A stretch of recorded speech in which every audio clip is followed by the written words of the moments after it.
بسم الله الرحمن الرحيم. Une émotionnalité complète donne une spiritualité parfaite et complète. Les émotions, pleurer lorsqu'il faut pleurer et rire lorsqu'il faut rire,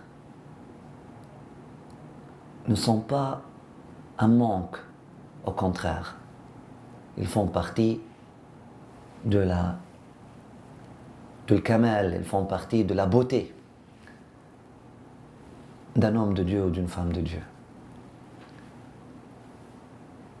L'humain,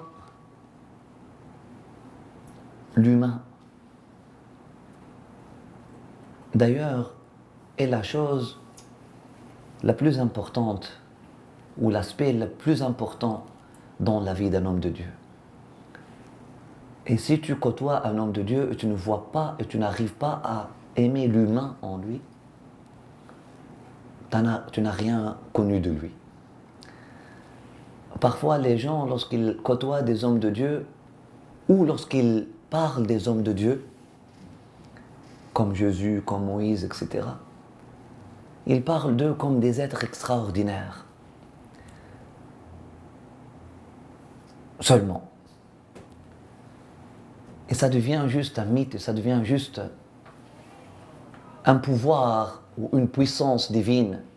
Donc, leur relation et leur interaction, leur relation avec et leur interaction avec ces personnes-là seraient entachées par cette perspective-là et seraient nécessairement utilitaires. Voilà. Le prophète, c'est quelqu'un qui accomplit des miracles si j'ai besoin. Le jour où il n'accomplit plus de miracles, donc je vais le laisser derrière. Le cheikh est quelqu'un qui est très parfait, qui est quelqu'un qui fait tout parfaitement et qui parle parfaitement et puis, extraordinaire. Le jour où je ne le vois plus comme ça, je le jette par terre. C'est une conception erronée et limitée.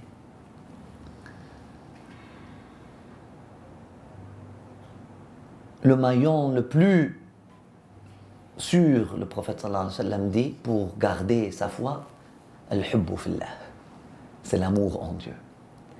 Le maillon le plus sûr pour garder sa foi, c'est l'amour pour Dieu.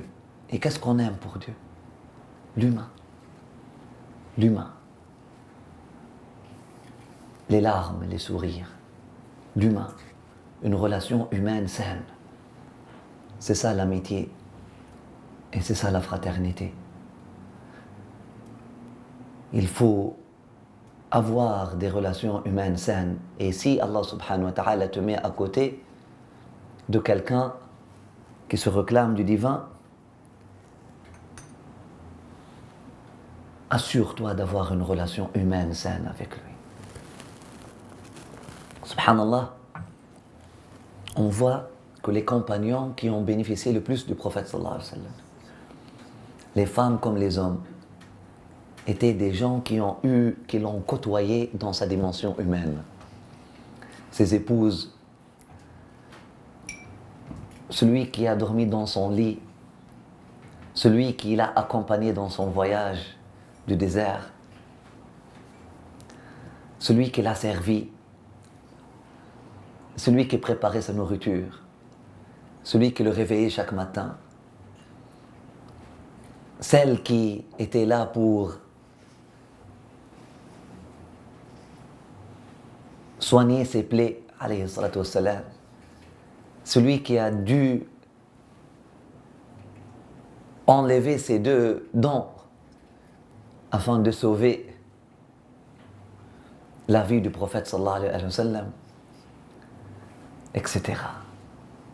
On voit aussi que l'aspect humain est très très très présent dans la da'wah du prophète sallallahu alayhi wa sallam. Ce n'était pas juste une diplomatie ou une stratégie, mais c'était un humain authentique et véritable et vrai. Et c'est ça qu'il faut chercher. Qui nous a dit que, ou qui vous a dit que cette religion, elle est là pour faire naître des artificiels, des robots religieux? On pleure avec ceux qui pleurent et on est affecté par ce qui les affecte. Ça, c'est un signe de Kamal, ça c'est un signe de... Pas c'est un signe de manque. C'est pas parce que on n'a pas confiance en Dieu. Là, on sait que Dieu est derrière tout et Dieu est capable de tout faire. Sauf que l'être humain, dans sa spiritualité ou qui chemine spirituellement, nous avons toujours dit que l'émotionnel est l'apport du spirituel. Sinon, ton cheminement spirituel serait de la schizophrénie. Et écoutez-moi bien, si émotionnellement parlant, tu n'es pas évolué, ton cheminement spirituel serait de la schizophrénie.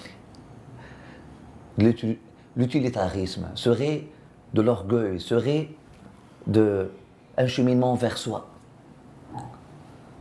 un cheminement vers une image de soi. Et ton rapport avec l'autre serait un rapport avec l'image de l'autre. Et ton rapport avec l'autre serait un rapport avec l'image aussi de l'autre. Ton rapport avec le prophète serait un rapport avec l'image du prophète. Et ton rapport avec le cheikh serait un rapport avec l'image du cheikh. Cheminer spirituellement, ça veut dire aussi cheminer émotionnellement. C'est pour ça, sentir la douleur de son frère et de sa sœur, comme si elle est sa propre douleur, est un bon signe. Et c'est pour ça qu'on vous invite à prier, à unir vos prières avec les prières de ceux qui sont dans le besoin. Et unir votre joie et joindre ceux qui sont dans la joie aussi.